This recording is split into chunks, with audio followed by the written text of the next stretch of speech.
I know John, I know of John. ഈ രണ്ട് സെൻറ്റൻസും തമ്മിൽ എന്താണ് വ്യത്യാസം? നോക്കൂ, ഓഫ് എന്ന ഒരു പ്രപ്പോസിഷൻ രണ്ടാമത്തെ സെൻറ്റൻസിലുണ്ട്.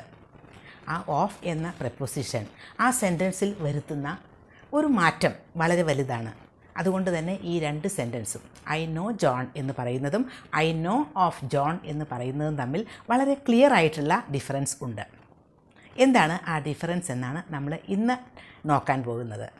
നോ ഓഫ് സംവൺ എന്ന് പറഞ്ഞാൽ അതിനർത്ഥം ഒരാളെപ്പറ്റി നമുക്കറിയാം, അയാളുടെ എക്സിസ്റ്റൻസ്, അങ്ങനെ ഒരാളുണ്ട് എന്ന് നമുക്കറിയാം, അയാളുടെ റെപ്യൂട്ടേഷൻ, അയാളുടെ ഒരു പ്രശസ്തി, അതൊക്കെ നമുക്കറിയാം, അയാളുടെ വർക്കുകളെ പറ്റി അറിയാം. പക്ഷേ നമ്മൾ ചിലപ്പോൾ കണ്ടിട്ടുണ്ടാവാം, നമ്മൾ ഒരുപാട് അയാളെപ്പറ്റി വായിച്ചിട്ടുണ്ട്, കേട്ടിട്ടുണ്ട്. ഇങ്ങനെയാണെങ്കിൽ നോ ഓഫ് ആണ് ഉപയോഗിക്കേണ്ടത്. നോ ഓഫ് സംവൺ എന്ന് പറഞ്ഞാൽ അതാണ് അർത്ഥം. ഒരു പേഴ്സണൽ റിലേഷൻഷിപ്പ് ആ ആളുമായി ഉണ്ടാകണമെന്നില്ല. I know of Albert Einstein. He was A great physicist. നോക്കൂ, ആൽബർട്ട് ഐൻസ്റ്റീനെ പറ്റി പറയുമ്പോൾ നമ്മൾ കേട്ടിട്ടുണ്ട്, പക്ഷേ എത്ര വലിയ ആളാണ്, എത്ര പ്രശസ്തനായ ഒരു ഫിസിസിസ്റ്റാണ് എന്നൊക്കെ അറിയാം, പക്ഷേ പേഴ്സണലി നമുക്ക് അറിയില്ല.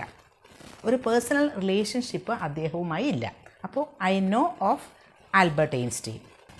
ഇനി ഐ നോ സംവൺ എന്ന് പറഞ്ഞാൽ അതിനർത്ഥം നമുക്ക് പേഴ്സണൽ റിലേഷൻഷിപ്പ് ഉണ്ട്, നമുക്ക് ഡയറക്റ്റ്ലി ഇൻ്ററാക്ഷൻസ് ഉണ്ടായിട്ടുണ്ട്. I know Shyam. We work together at our previous company. നോക്കൂ, ശ്യാമിനെ എനിക്കറിയാം, ഞങ്ങൾ മുൻപത്തെ കമ്പനിയിൽ ഒരുമിച്ച് വർക്ക് ചെയ്തിട്ടുണ്ട്. I know Shyam. അവിടെ ഓഫ് ആവശ്യമില്ല. I know John. He is my coworker. We sit next to each other. We sit next to each other. ജോണിനെ എനിക്കറിയാം, അവൻ എൻ്റെ കോവർക്കറാണ്, കൂടെ വർക്ക് ചെയ്യുന്ന ആളാണ്, ഞങ്ങൾ ഒരുമിച്ചാണ് ഇരിക്കുന്നത്. അവിടെ I know John. Personal relationship ഉണ്ട്. I know of John. He is working in another department. ഐ നോ ഓഫ് ജോൺ. അവിടെ വേറൊരു ഡിപ്പാർട്ട്മെൻറ്റിലാണ് ജോൺ വർക്ക് ചെയ്യുന്നത്. ഞാൻ ഇടയ്ക്കൊക്കെ കണ്ടിട്ടുണ്ട്, അയാളെപ്പറ്റി കേട്ടിട്ടുണ്ട്, പക്ഷേ പേഴ്സണലായിട്ട് ഒരു ഡയറക്റ്റ് ഇൻ്ററാക്ഷൻ ഉണ്ടായിട്ടില്ല. അപ്പോൾ I know of John. I no of Doctor Smith. He is a renowned expert in his field. എനിക്ക് ഡോക്ടർ സ്മിത്തിനെ അറിയാം, അദ്ദേഹത്തിൻ്റെ ഫീൽഡിൽ വളരെ എക്സ്പേർട്ടായിട്ടുള്ള ഒരാളാണ്. അവിടെ I no of Doctor Smith. Personal relationship ഒന്നും ഇല്ല. I know Doctor Smith. He is my professor. എനിക്ക് ഡോക്ടർ സ്മിത്തിനെ അറിയാം, അദ്ദേഹം എൻ്റെ പ്രൊഫസറാണ്. നോക്കൂ, ഐ നോ ആണ് അവിടെ.